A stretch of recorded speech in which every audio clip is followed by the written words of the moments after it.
Assalamualaikum warahmatullahi wabarakatuh. Selamat datang di Setiawan As-Sasaki TV ya. Oke teman-teman sekalian, pada kesempatan hari ini saya akan membahas ya salah satu produk dari Xiaomi, yakni dari lini HP atau smartphone ya. Dalam hal ini saya akan membahas atau mereview ya Redmi 9C yang HP ini sendiri telah rilis ya pada tahun 2020, tepatnya pada bulan September yang telah lewat.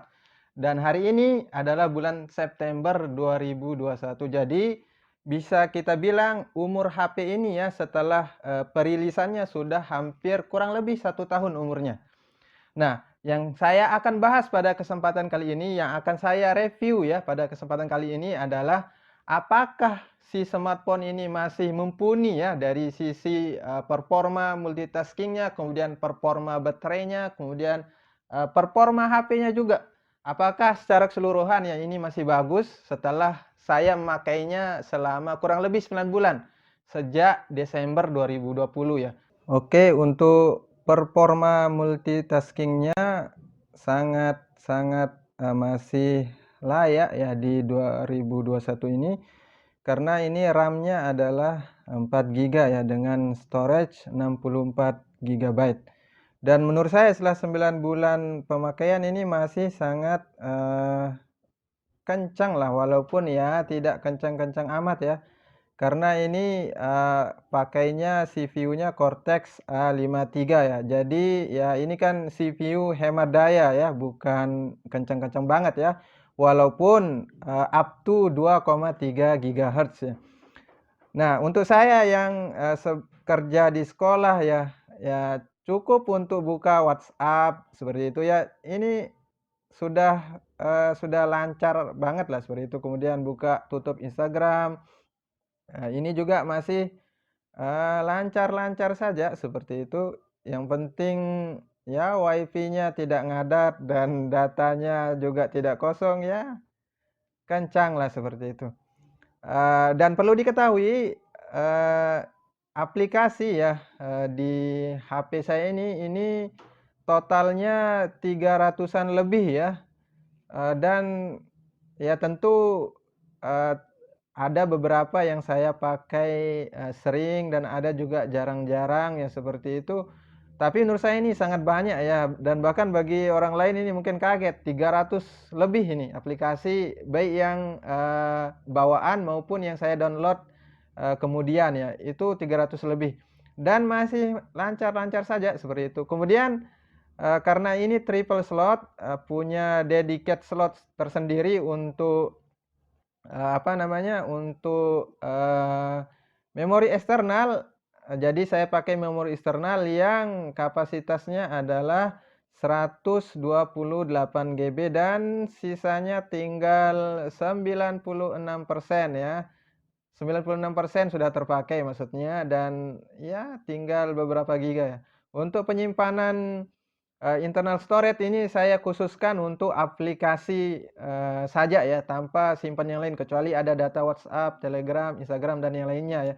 Adapun untuk foto, video, file-file penting itu ada di slot micro SD yang 128 GB ya. Kemudian untuk penyimpanannya sudah terpakai 86%. Nah, menurut saya smartphone ini ya desainnya sangat keren ya, sangat modern, sangat futuristik ya. Walaupun di tahun 2021 menurut saya desain smartphone ini masih sangat keren ya untuk saat ini. Walaupun ini sudah hampir setahun umurnya. Kemudian uniknya lagi ya di bagian belakangnya ini, di bodinya ini yang terbuat dari plastik polikarbonat ya, ada corak-corak seperti karbon. Yang ini kalau kita sentuh langsung feel-nya sangat enak ya, anti selip, dan tidak meninggalkan bekas sidik jari ya. Jadi sangat elegan lah desainnya.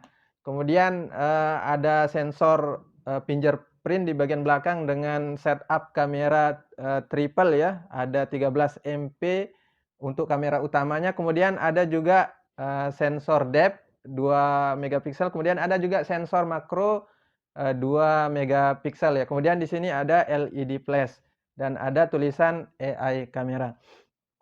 Kemudian di bagian sisi kanan di sini ada tombol power.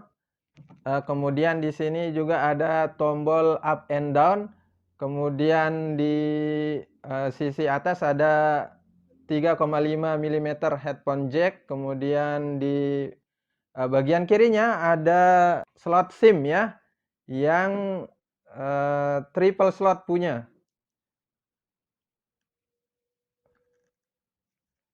Oke, ini triple slot. Dan menurut saya juga smartphone ini ya, selain desainnya yang elegan, ukurannya juga menurut saya tidak terlalu besar dan tidak terlalu kecil ya, dengan dimensi 6,53 ya. Dimensi 6,3 dengan berat 197 gram ya. Ini cukup ringan, walaupun ya kalau kita bandingkan dengan Redmi 6A, ini tentu feel-nya lebih enak Redmi 6A ya, karena lebih ringan dan satu tangan juga enak ya, walaupun ini juga bisa tapi agak besar lah seperti itu. Perlu kita ketahui bersama dari smartphone ini adalah sisi kameranya. Bagaimana sih performanya? Apakah masih bagus atau sudah menurun ya performanya? Nah, untuk kamera dari smartphone ini sendiri menurut saya masih cukup layak ya untuk dipakai di tahun 2021 ya. Terutama mengingat ini adalah smartphone kelas entry level ya, yang harganya ya sangat-sangat terjangkau ya. Untuk varian 332 ini bisa kita beli ya secara online dengan 1.399.000 ya.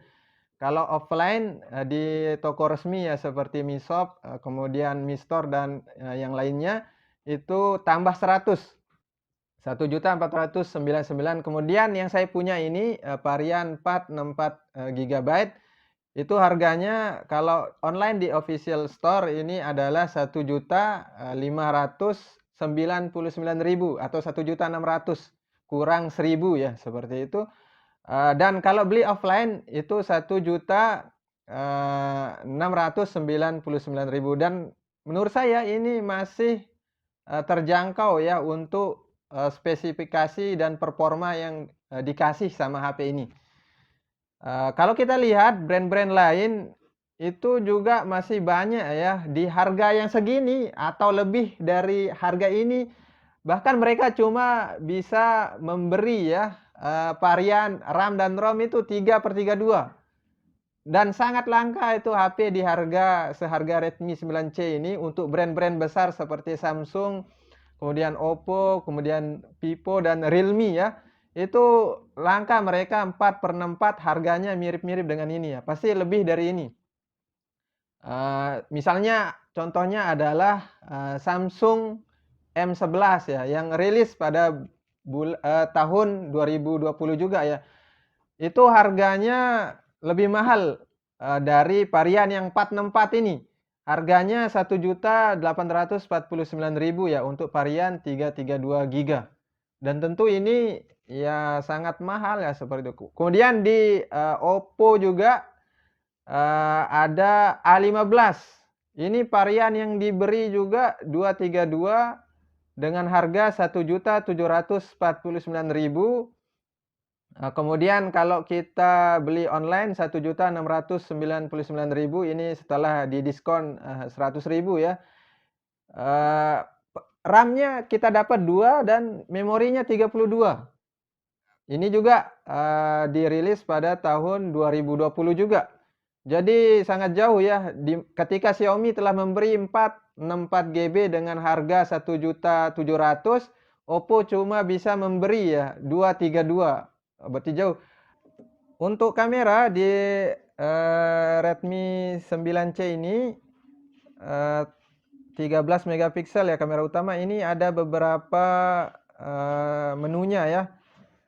Ada yang pertama ini untuk kamera belakang yang 13 megapiksel, ada makro yang tadi 2 megapiksel, kemudian ada tilt shift Kemudian ini ada fitur juga timer ya. Kalau kita ingin foto dengan timer ada 3 second, 5 second, 10 second ya, 3 detik, 5 detik, 10 detik. Kemudian ini untuk rasio gambar yang kita ingin hasilkan, misalnya ini persegi ya, 1:1, kemudian 3:4, 9:16, kemudian ini untuk tampilan yang full. Misalnya kita ingin memotret untuk apa namanya, wallpaper HP kita. Kemudian untuk di bagian bawah ada Pro, ini juga lumayan lengkap ya untuk entry level. Kemudian ISO-nya, kemudian ada videonya juga di sini. Yang perekamannya ada 2 pilihan, 720p 30 fps dan 1080p 30 fps ya. Jadi tidak ada 4K atau 1080p 30 fps, tidak ada ya.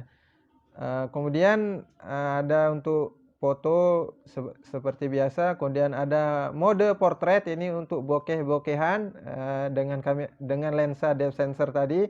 Kemudian ada juga mode malam hari, selang waktu, video singkat ya. Tapi yang sering saya pakai ini ya, potret, kemudian foto, video ya. Pro jarang ya. Ya karena bukan fotografer juga ya, jadi tidak sempat ya pakai pro karena ribet ya, harus kita paham juga tentang fotografi ya, kita atur ISO-nya, kemudian macam-macam lah seperti itu. Nah, bagaimana hasil dari kamera Redmi 9C ini, baik kamera utama, kemudian depth sensornya, kemudian makronya. Berikut ini hasilnya.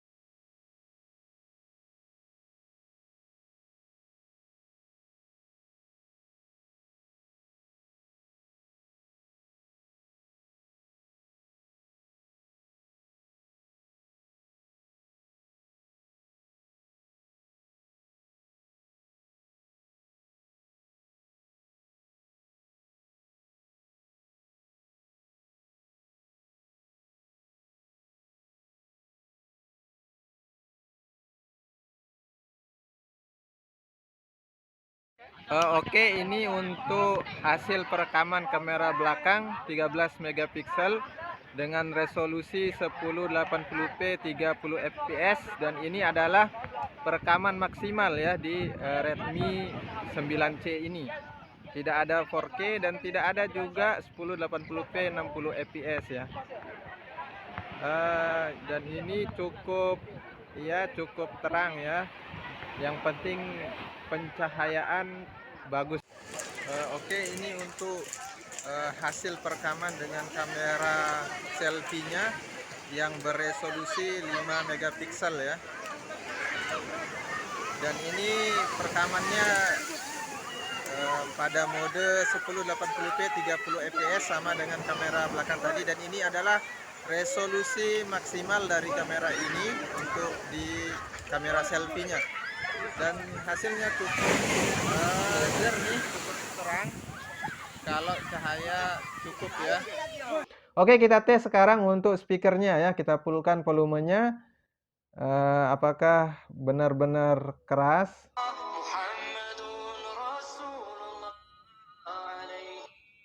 Oke. Ini suaranya lumayan keras tapi agak cempreng ya. Ya maklum, ini HP entry level ya. Sekian review singkat dari saya untuk Redmi 9C di tahun 2021 ini. Semoga apa yang saya sampaikan tadi bermanfaat untuk teman-teman sekalian, terutama yang saat ini sedang ya berpikir ya mau beli HP apa ya untuk brand Xiaomi, dan tentu ini masih worth it ya. Jangan lupa juga untuk mendukung channel saya ini dengan cara subscribe, kemudian like, Kemudian berikan masukan juga di kolom komentar di video ini. Dan sampai jumpa di pertemuan selanjutnya. Wassalamualaikum warahmatullahi wabarakatuh.